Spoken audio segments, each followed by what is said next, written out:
ভাইয়া আপনি কি নরমাল? না আমি অ্যাবনর্মাল না। তাইলে আপনি নরমাল? না আমি নর্মালও না। তাইলে আপনি কি? আমি সিজার। আচ্ছা ভাই, এই যে আমার ফোনের তো চার্জ শেষ হয়ে গেছে বুঝছেন, আমার ফোনটা একটু চার্জ দিয়ে দিবেন? আজব তো, আমার এটা ব্যবসা প্রতিষ্ঠান, আমি এখানে ব্যবসা করতে বইছি। আমি কি আপনার ফোন চার্জ দেওয়ার জন্য বইছি? আমার চার্জার আছে তো আমি আপনার দিব না, জান তো আমার আরো কাস্টমার আছে, ভিড় করি না জান। ঠিক আছে, যখন কাস্টমার খেয়া দিব না তখন বুঝবেন। Wait and see, face to face, eye to eye. ভাই আমি তো বিকাশ থেকে 50,000 টাকা ক্যাশ আউট করব, খরচ কত পড়বে? বিকাশে খরচ হয় তাই পড়বো, বিকাশে খরচ হলো 1018 টাকা 50 পয়সা। তাইলে তো ভাই মেলা টাকা খরচ পড়ে যাবো গা।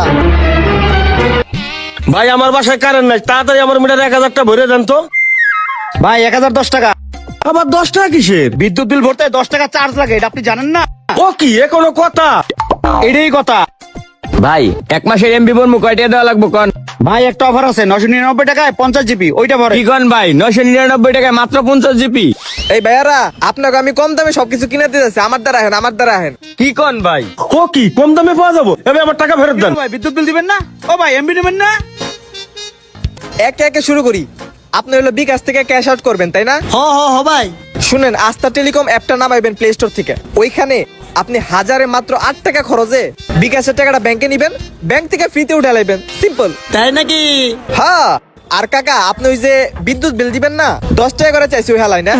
শুনেন, আস্থা টেলিকম থেকে বিদ্যুৎ বিল দিবেন যত টাকাই দেন, কোনো চার্জ কাটবো না। তাই তো ভালোই রে। আর আপনি ওই এমবি কিনবেন না, কত কইছে 999 টাকায় মাত্র 50 জিবি। হ ভাই। ওই 50 জিবি আপনি আস্থা টেলিকম থেকে মাত্র 600 টাকায় কিনতে পারবেন। আচ্ছা ভাই, তাহলে আস্থা টেলিকমের অ্যাকাউন্টটা খুলবো কেমনে? আরে খুব সহজ, দেখাইতাছি।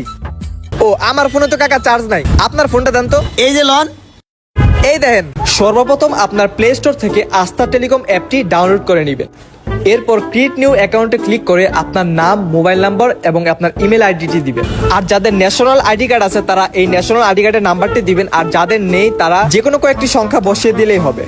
তারপর পাসওয়ার্ড, পিন এবং নিজস্ব ঠিকানা দিয়ে ফর্মটি ফিল আপ করতে হবে। এবং খেয়াল রাখতে হবে এই ফর্মের কোনো কিছুই ফাঁকা রাখা যাবে না। রেজিস্ট্রেশনে ক্লিক করার পর আপনার মোবাইল নাম্বার এবং পাসওয়ার্ড দিয়ে লগ ইন করে ফেলবেন।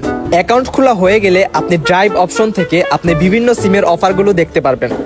আর তাছাড়া অ্যাকাউন্ট খোলা থেকে শুরু করে যাবতীয় সব সমস্যার জন্য তাদের হেল্পলাইন নাম্বারে যোগাযোগ করবেন। আর ওই হেল্পলাইন নাম্বারটা আমার কমেন্ট বক্সে দেওয়া থাকবে। এমনি সিম্পল। হ্যাঁ ভাই, ধন্যবাদ ভাই, ধন্যবাদ। ঠিক আছে, ঠিক রাইখা আছে। চলি ভাই। সোয়াদিখা।